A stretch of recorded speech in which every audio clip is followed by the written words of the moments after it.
भारत के ऑपरेशन सिंदूर से आतंकियों की कमर तोड़ दी गई है। उनके ठिकानों को तबाह कर दिया गया है।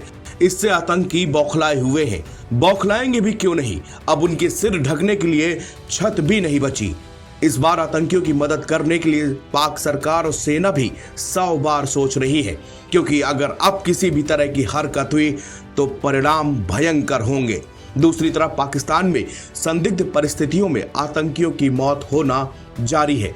एक दिन पहले ही भारत का दुश्मन और जैश का टॉप कमांडर मौलाना अब्दुल अजीज ईसर का खात्मा हो गया। विदेशी मीडिया में मौलाना अब्दुल अजीज ईसर की मौत का वीडियो भी सामने आया है। अब्दुल अजीज भारत में हुए कई आतंकी हमलों का सूत्रधार भी था। आतंकी अब्दुल अजीज को बहावलपुर में दफनाया गया है। ये वही जगह है जहां पर आतंक के ठिकाने मौजूद थे।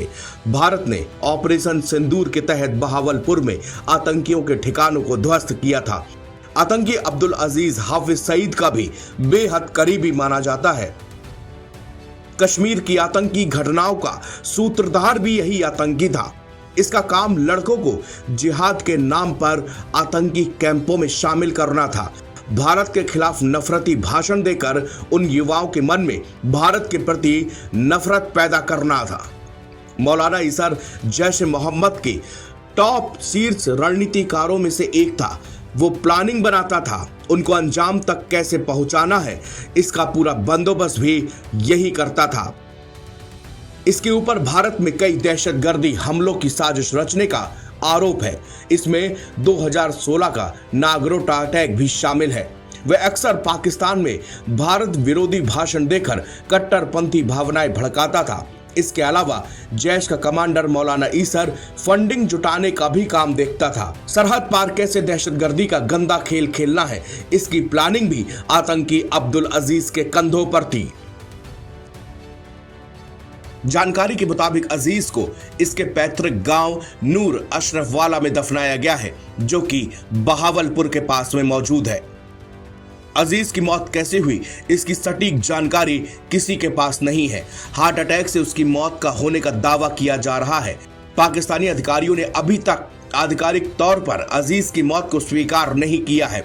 अब स्वीकार करेंगे भी तो कैसे करेंगे?